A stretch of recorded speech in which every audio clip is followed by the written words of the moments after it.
Welcome to Through the Table Podcast with Brian, JL, Tom,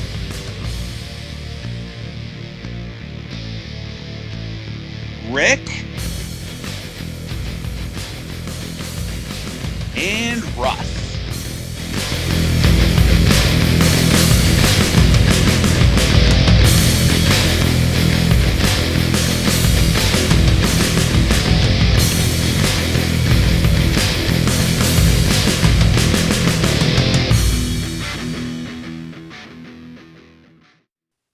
More Hall of Famers have been announced. So we got Sid, Vader. Do we have Sid officially? I thought so.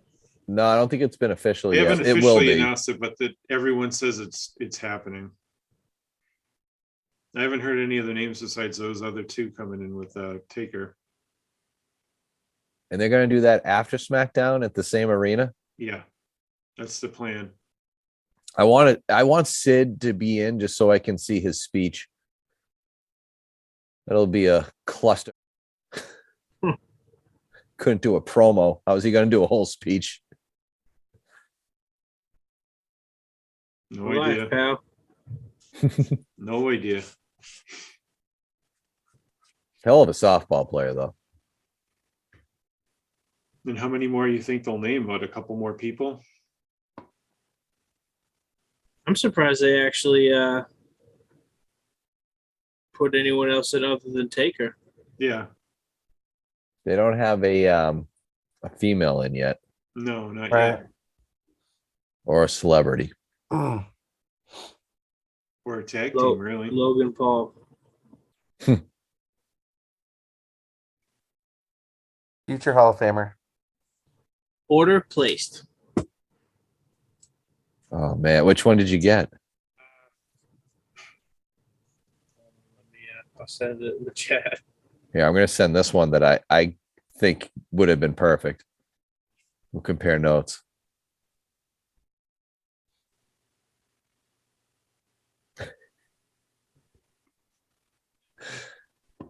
What the hell? Oh my god! I didn't see that one. Oh, I thought that was the one you got. No. That was- Wow. And we're back.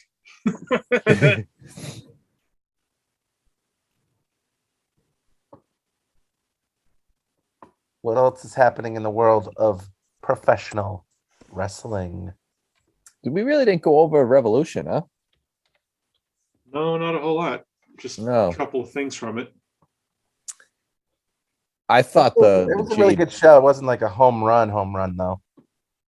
I thought Jade and Ty could have been taken off of that pay-per-view and they wouldn't have lost anything. No, that's agree with that. It was my buddy actually made a good point that it was probably their first pay-per-view where every match's ending was predictable. The only one that surprised me was I was convinced Thunder Rosa was going over. We talked about that earlier because the belt was different and we had mentioned the week before that it looked like she was going over. Yeah. And she didn't. So that was the only one that somewhat surprised me. Other than that, he was right. They were all very predictable endings. And there was a lot of like hoopla. Yeah, But that was a great show. It was very entertaining. The trios match on the kickoff show was really, really good. Mm-hmm. Yeah, for sure. I felt bad. My kid had to go to bed, my intern, but we had that match going and he was begging me to watch the rest of it. I'm like, no, you got to go to bed. And then I'm like, I can't in good conscience have him watch the dog collar match. Sure. Just can't. That match was great. Mm-hmm. It wasn't Piper and Valentine, but it told a really good story. And Yeah. I think it did its job. Oh, it's definitely a great match. I think my only nitpick I have was the Wardlow turn was kind of weird. Like I don't know. It was. I just felt like there should have been more to it. You know what I mean? Than just okay, I'll put the ring here. You know what I mean? Like I don't know. To me, I feel like there should have been some kind of a like he should have like not snapped or I don't know. It's just to me it was kind of anticlimactic. I kind No, I of agree figured with that's that. how it was going to work. I just thought he would actually hand him the ring. Would that have changed if he didn't wrestle either at all or earlier in the night? Like if that was the first time you saw him? I don't know. I don't know. I just feel like there needed to be something more like egregious. You know what I mean? Like like there was nothing. There was no like straw that broke the camel's back. Like Wardlow just came down. Mhm. You know, to me it was just like I feel like there should have been more of a whether it was like a physical altercation or like a from MJF or just verbal. Like there was just nothing. You know what I mean? It was just, hey, come down here and give me my ring. And Wardlow was like, no, that's fine. So I don't know. I mean, it was a great match. That was my only really like.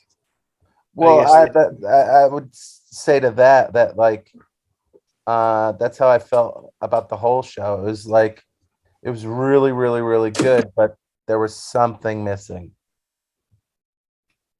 I don't know what that something is, but there was just one extra thing that was missing. I don't know. I think. I mean, They needed that William Regal jolt. That helped because I think the crowd was tired. a pay per view. We were just talking about how like 5-hour wrestling shows Yeah. are just way too long. I think, like honestly, because I ended up, I turned on my TV that morning and like my cable box was like, oh, find out how to watch AEW, and I was like, oh yeah, okay. And it was I ordered through my cable provider, but yeah, I figured the thing started at like, the 7. 8 o'clock or whatever. And next thing Started you know, at 7 this week. yeah, This started time at because of 7. the three pre-show matches. Yeah. This time. I was thinking it's done by 11 at midnight. I'm like dying. Just want to Oh go no, to bed. they're always because they only do them quarterly. They're said they're going to go from 8 to midnight Yeah. every single show. And That's what just how happened it is. with like friends that were there doing press, the after thing, they got home or to their hotel at like 2.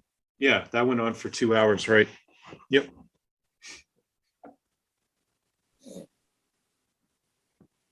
But I mean, the only match I didn't really care for was the Jade and the Yeah. Ty Conti. Mhm. Like it just Yeah. that was what it is what it was, and it didn't even go 7 minutes. But it was just I was like, meh, it just like I even enjoyed Hook and QT Marshall. I thought that was a fun match. Yeah.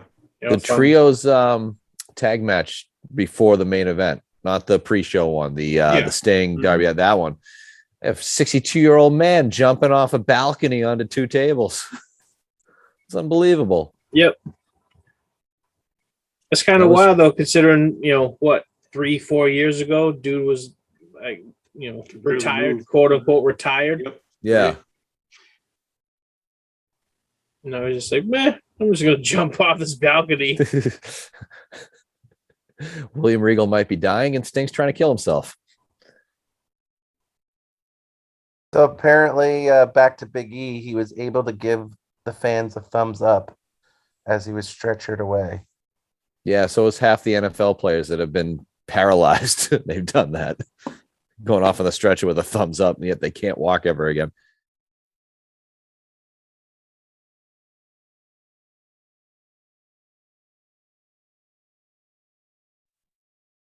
Nice. We have a multimedia element now.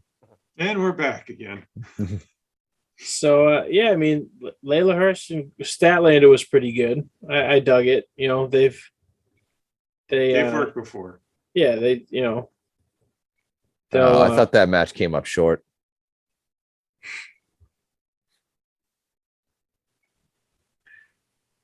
Terrible. I need a drum set. I need a drum set. Even honestly, even the trios match on the pre-show was pretty good. That was really good. There's video of the thumbs up. He has the thumbs up the whole way up the ramp. I mean, even Eric Redbeard showed up well in that match. Right. I'm surprised he took the pin, but I definitely see why it was easier that way. Yeah, he was only in for the one shot. Yeah. Yep. I wonder how they decided that, right? Like, all right, who can we get? Oh, we'll go with Eric Redbeard. Like, it was just that's like the most random. Like, they wanted somebody bigger or the same size as Brody King, so they're probably just looking for some big guy like his size, and they said, "Hey, we know he'll do it. He's not doing anything else." That was what they wanted. They wanted a size thing with them. Well, maybe they could have got General Aziz. Well, he's under contract, unfortunately. Or Omos. Yeah. Oh God. So then I guess technically the first match of the pay-per-view was Eddie Kingston and Jericho, which was a fantastic match. Great match. Mm-hmm. You know, and I read something somewhere on, I think it was Twitter maybe, and you know, someone said like, you know, Jericho, as like big a star as he is, could have went out there and had like a Chris Jericho match. Mm-hmm. And instead, Chris Jericho went out there and had an Eddie Kingston match. Yep. Mm-hmm. And it was just, you know, I mean, I've even seen people and heard people say that was the best Jericho match that they've seen him have in a while, quite some time. He had his working shoes on. Eddie Kingston looked like $1 million in that match. Like Jericho, for people who don't realize that even if they don't lose or whatever, that you are putting the guy you're in the ring with over constantly. Yeah. That's what Jericho did. Mm-hmm. Yes, he ended up losing the match. So he put him over, but he did it the entire match too. Yeah. Yeah. I mean, just look at the opening spot. Literally opening spot. Mm-hmm. Just Kingston drops him on his head. Right. Yeah. So that was I thought the match was over right there. The way he landed. Speaking of head landings. But like even that, like Jericho landed that perfectly. You know what I mean? Got his arm up right at the last minute, took that bump pretty much on his forearm. Mm-hmm. You know, and but yeah, it was a good match. I mean, I'm looking at the time right. Yeah, it didn't seem like that went 13 minutes. Like I thought that was a little longer. I thought it was like closer to 20. I'm surprised. But even the fact that Jericho tapped out, you know, Kingston beat him by submission. That's huge. Yeah. Oh, definitely.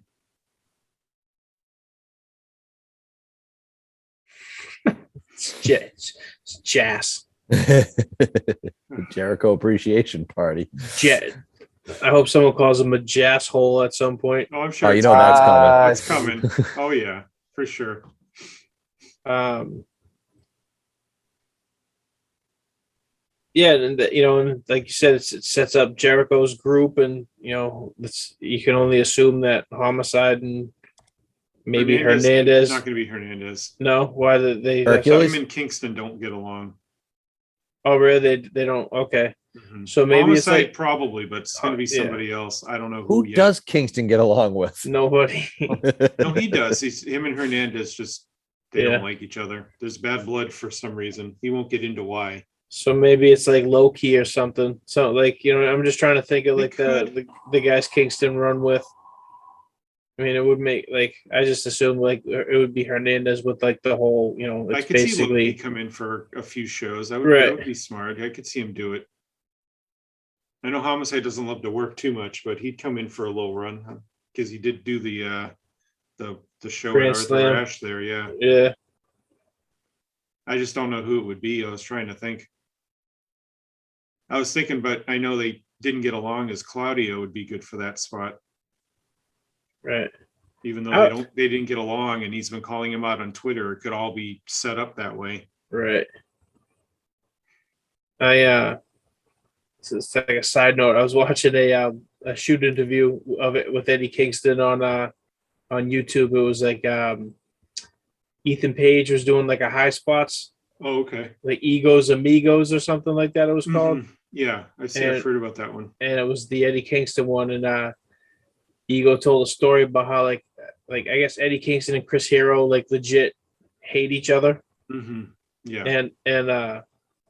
And so Ethan Page was like, why, what's up with that? And he's just like, oh, it's just, things went down. It's just, what is what it is. I don't, and he's like, now we don't really, it's not like we hate each other, but we just don't want to associate with each other, all this stuff. Yep. And Ethan Page tells a story about how they were at a show one time, and I guess the main event was Kingston and Hero, and because Ethan's like, how do you work with someone that you physically can't stand? He's like, well, we work good together. He's like, we have great matches. He's like, and that's Kingston even said, he's like, if I had if WWE called me or whatever, back when I had the tryout, and like you have to wrestle one person to for you to get signed, he's like, I'd pick Hero every time. Mm-hmm. Yeah. And Paige tells a story where they're at an indie event, and they're about to go out, and Hero's music's playing. He's like, and I just look up, and they're, Hero and Kingston are nose to nose, just staring at each other, like just, he's like the tension. He's like, next thing you know, Hero got a Hero, and they both just go, okay. And Hero walks out, and then Kingston's music hits, and they go on to have a banger of a match. But they just, it's just one of those things where like it's just nuts how, I mean, like you say, Kingston doesn't get along with anyone really, but he works so well with so many people. Oh yeah. And it just blows my mind how like he's just so good. And the fact that he's, what I mean? He's like 40 years old and finally getting his like his due. And it just sucks that it took so long for everyone to realize that Eddie Kingston's so good at what he does. I agree. He called himself a young guy though. He did promo with Jericho. He did. Do you not like putting young guys like me over? Like, dude, slow down. You're like my age, right? I mean, compared to Jericho, yeah, he's a young guy. True. But I like him more and more every time I see him. Every time he goes out and does something, there's something about Kingston that I like even more.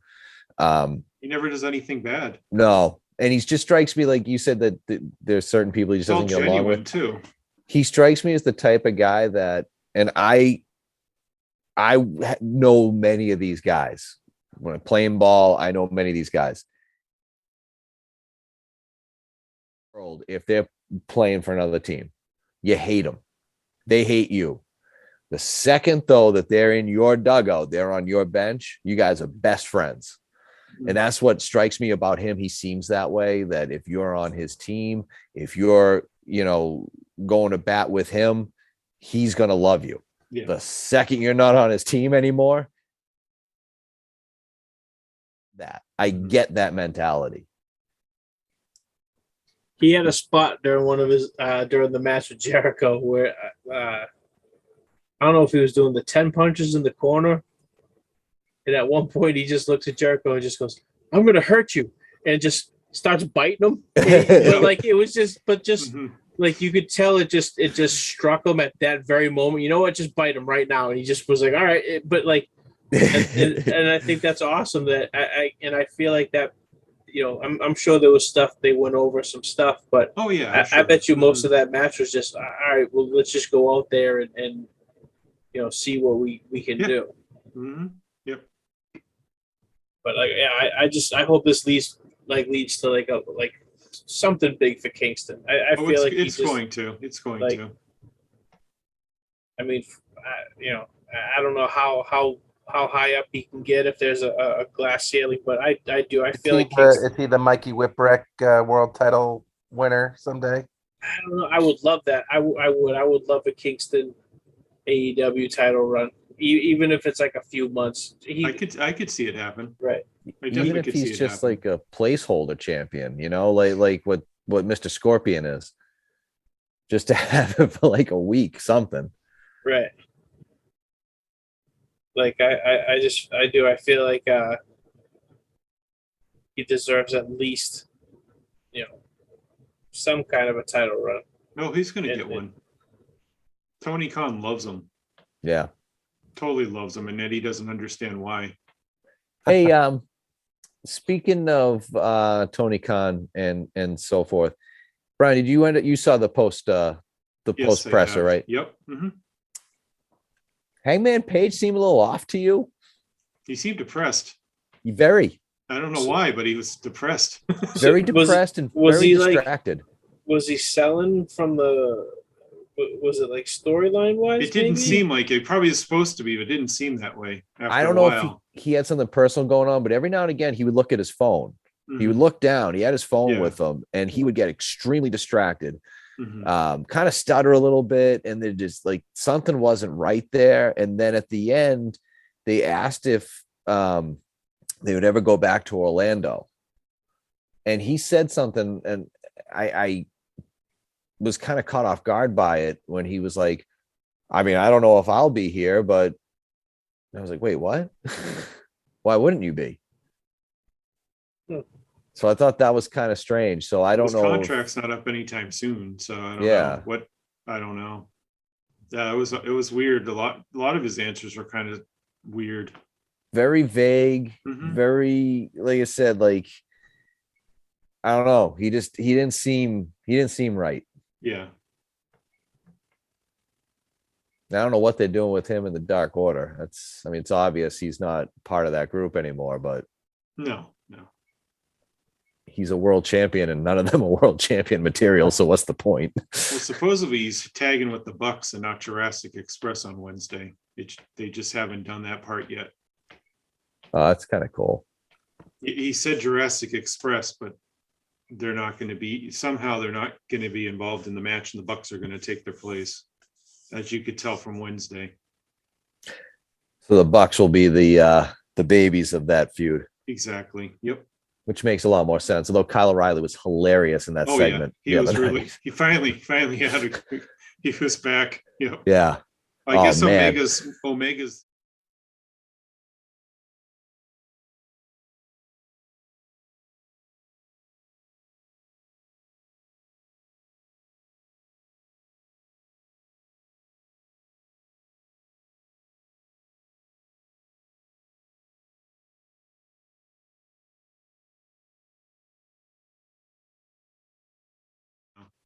Just the number of injuries, the number of injuries that he had I just didn't expect him back until summer at the earliest. Well, they said the knee and the sinus thing was no problem. It was the double shoulder operations. That was the one that they thought would take a while to get back from. They figure out the vertigo yet, or is he still? I haven't heard much about it. I think vertigo is one of those things where you never really get rid of it. It might come and go. It might be worse at times and nothing at times. It just really depends. Because I think there were a few baseball players, football players, and stuff like Joe that Carter had it. He had to retire because it was so bad. Joe Carter. Remember their Sox Smash had of someone demolition too, didn't they? Who? The Red Sox had someone that had it really bad, and he had to retire from it. I'll have to look that up. He was I can't remember his name, but he came from the Braves. Oh, I can't remember his name. Otis Nixon. No, it was a slugger. I can't think of his name. I think he was a first baseman for him years ago. Oh crap! Nick, I know you know who I'm thinking of. Yeah, Nick Kasaski, that's it. Yep. Mm-hmm. He had it real bad. He had to retire from it. Smash, or Axe, whichever one. I never remembered which one was which. He had it. That's why they brought really bad. Really bad.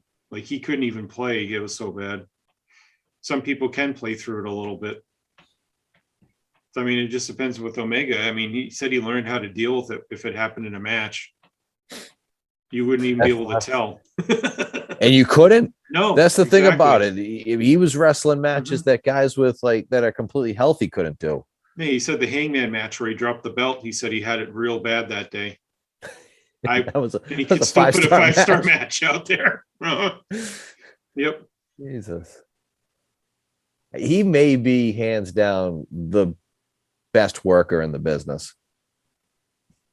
Could be. It's up there. Definitely a handful.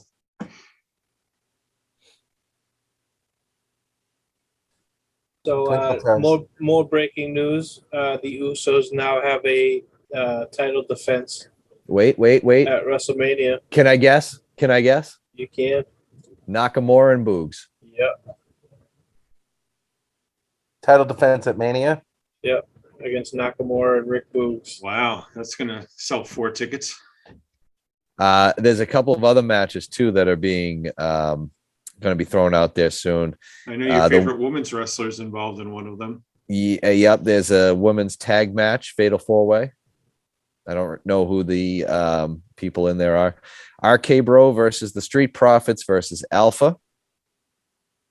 Well, that was pretty obvious that was going to happen. Yeah, and Finn and Damien, which we kind of saw coming too. Yep. You see, they stuck freaking Rhea Ripley and Liv Morgan. They were like, "Oh, well, we have two of the most over girls on the roster don't have a match." They're going to be in that. They're going to be in that 4-way tag team match. Yeah. So who's the 4th team? Did they just announce it on SmackDown? So far, it's the champ. So it's Carmella, Zelina, Sasha, Naomi, Liv, and Rhea, and then Natalya and somebody, because I know she's in the match. Yeah. I don't know who her partner is. Tamina, maybe? No, because Tamina's been doing that stuff with Tozawa on Raw. Oh, I don't know. All I know is she's in the match because she mentioned it on Twitter or something earlier today. She doesn't have a partner. That's awesome.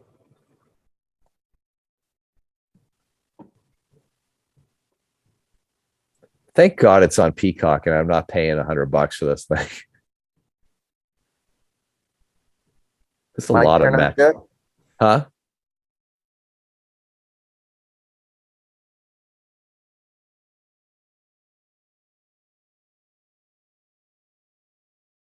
Meltzer was reporting it. That's terrible. Supposedly, if Cody can get under contract, it's supposed to be him versus Seth. And I heard it's going to be him and Owens is being set up as one of the members into that match for Raw tag titles. Is they're going to be the 4th team added.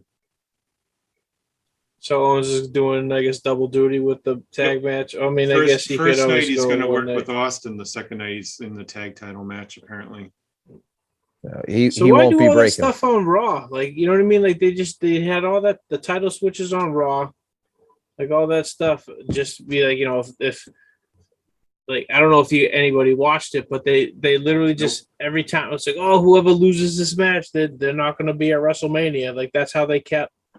You know, they just kept saying like, whoever doesn't win this match, they're probably not going to be on WrestleMania. And like, you know, it's just then you just 2 nights you're going to be on WrestleMania. No battle royals either. No, it doesn't look like it. I thought they said they're just doing four man or 4-team tags. Or maybe they'll do that. Maybe they'll do Andre on whatchamacallit, SmackDown. That's what I heard. I heard they were going to do the women's. Okay. They were going to do the women's, the Ovary Cup, and then they were going to do possibly the Andres either on the SmackDown before or the Raw after. Okay. And they finally announced that the NXT show is going to be in Dallas after all now. It is. They Stand and Deliver. They put the tickets on sale this morning. Where is it going to be? At the American Airlines Arena in Dallas, where Raw is going to be and SmackDown and all that. Before WrestleMania? What is it? Before WrestleMania on Saturday or Sunday? Saturday. Yeah, I believe it's Saturday. Stand and Deliver is what it's called. So how far away is that arena from the Cowboy Stadium? At least a half hour, I think. Yeah. One's in Dallas, one's in Arlington. Nothing's close in Dallas. I was gonna say, I heard Texas is like every city or town is like hundreds of miles away. I've been to the American Airlines Arena. They're not. It's not bad. You You got to walk. away. It's at least a half an hour though. I walked there from my hotel a few years back to see a Mavericks game. Very weird. You're passing by all these nice big buildings in a city, and then there's just random houses. But it's not like a neighborhood. It's just like random houses next to like a skyrise. It's strange. Yeah. Very odd city. I'll be there. I'll tell you all about it. I've been there before, but Yeah, I've been there a few times. Luckily, it's all been for work. I don't think I'd go there just to go there. I was there for. I didn't go to the game, but I was there for Super Bowl. Super Bowl? Super Bowl. Sorry, yes, Super Bowl 49? the only Super Bowl they had. Freaking show.